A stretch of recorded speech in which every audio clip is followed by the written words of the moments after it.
Hello friends, मेरा नाम कुशवंत राय है। इस वीडियो में हम लोग जानेंगे इलेक्शन कितना इम्पैक्ट करता है स्टॉक मार्केट को।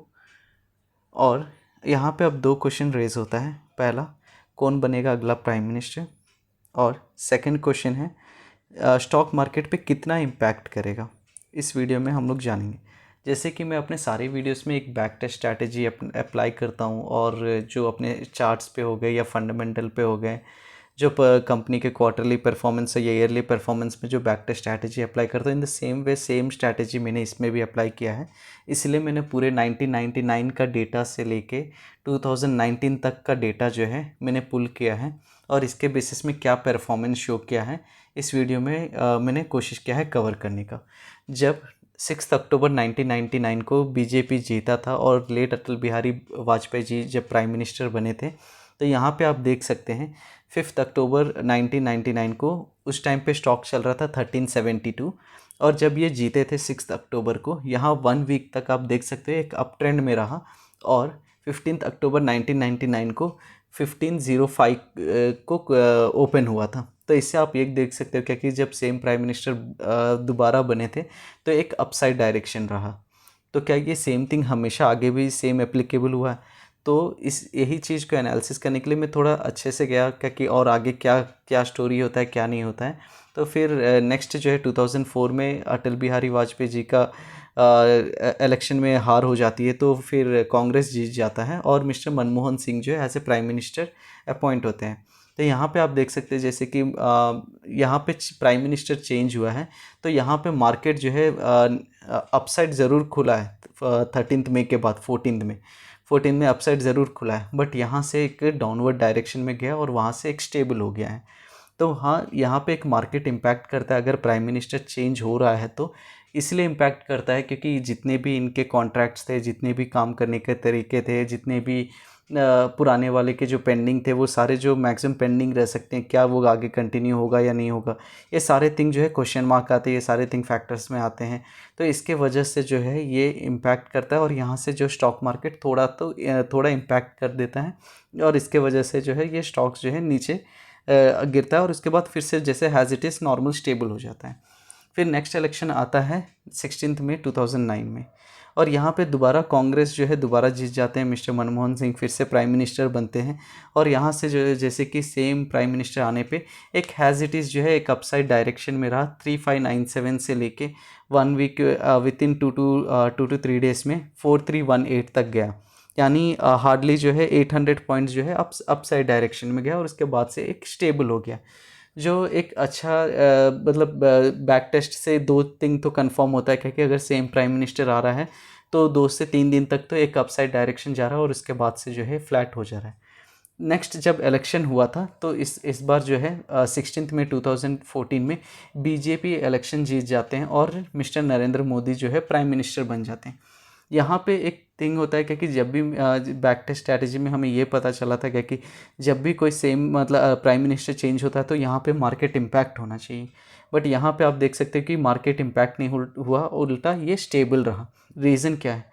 सबको पता था, इवन मार्केट में भी सबको, मार्केट को भी, स्टॉक मार्केट को भी पता था क्या कि इस बार जो है 2014 में बीजेपी जीतने वाला है, और वो एक अच्छे मेजॉरिटी के साथ जीते, क्योंकि कांग्रेस के बहुत सारे नेगेटिव पॉइंट्स थे। उस नेगेटिव पॉइंट्स के सब लोग पॉइंट रखते हुए बीजेपी को वोट दिया था। उस बेसिस में जो है नरेंद्र मोदी जो है इलेक्शन जीत गए थे, जो मार्केट को पहले से ही ये थिंग पता था। और जैसे कि काम तो इम्पैक्ट हो पता था, तो यहाँ पे तो एक गैप अप होना चाहिए था, बट गैप अप इसलिए नहीं हुआ था क्योंकि जैसे कि अटल बिहारी वाजपेयी जी का चेंज होने के बाद जब मनमोहन सिंह आए थे, तो उसमें जो है मैंने ये कहा था कि उनका काम करने का प्रोजेक्ट ये सारे चेंज होते हैं, काम करने का तरीका चेंज होता है। इन द सेम वे काम करने का तरीका चेंज होगा, इसलिए मार्केट स्टेबल रहा, ज़्यादा रिएक्ट नहीं किया अपसाइड न डाउन साइड। जब फिर से 2019 में जब फिर से नरेंद्र मोदी जी का जीत हुआ, तो इस यहाँ पे आप ये देख सकते हो क्या कि 11,727 से हार्डली 12,000 तक गया है, यानी हार्डली 300 पॉइंट्स का अपसाइड, 300 भी नहीं, हार्डली 270 पॉइंट्स का अपसाइड डायरेक्शन जो है ये शो किया है। बट उतना ज़्यादा इम्पैक्ट नहीं रहा, एक थोड़ा थोड़ा मोमेंटम रहा, जो एक स्टेबल भी कह सकते हो, ज़्यादा ह्यूज इम्पैक्ट नहीं रहा जैसे अटल बिहारी वाजपेयी के टाइम पे इम्पैक्ट हुआ था। तो अब नेक्स्ट क्या? अगर 3 दिन से अगर आप मार्केट देखोगे तो मार्केट एकदम स्टेबल है, और 3 दिन से एक डाउनवर्ड डायरेक्शन में चल रहा है, क्योंकि इलेक्शन जैसे जैसे आ रहा है प्रेशर उतना हो रहा है, और साथ ही साथ जो है इलेक्शन का टेंशन जो है वो निफ्टी इंडिया विक्स पे भी दिख रहा है। इंडिया विक्स भी जो है 24 तक चला गया था, अभी तो 23 पे आ रहा है। और यहाँ पे अब फिर से दो थिंग है फैक्टर। अगर सेम थिंग जो है यहाँ पे अगर नरेंद्र मोदी फिर से आ रहे हैं तो यहाँ पे मार्केट जो है गैप अप ओपनिंग हो सकता है। अगर राहुल गांधी जी आ रहे हैं तो यहाँ पे गैप डाउन भी हो सकता है।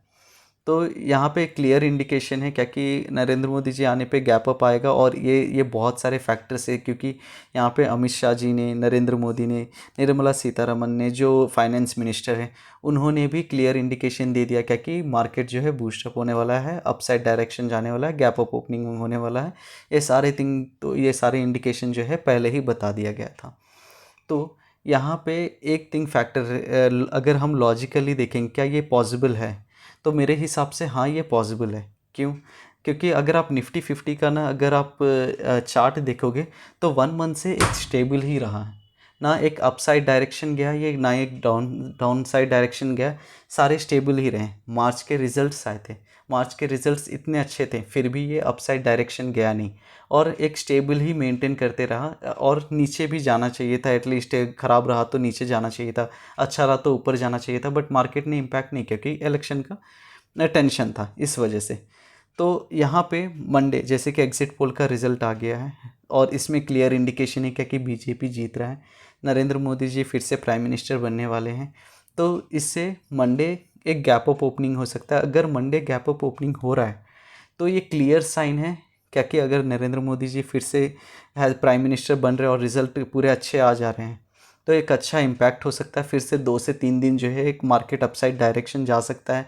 जो 1 मंथ से स्टेबल रहा, ये 1 मंथ में जो स्टेबिलिटी इसने मेंटेन किया, जितना उसको अप जाना था जो नहीं जा पाया, तो ये कोशिश करेगा क्या कि वो अपने ऑल टाइम हाई को भी तोड़े और ऑल टाइम हाई से भी ऊपर जा सकता है।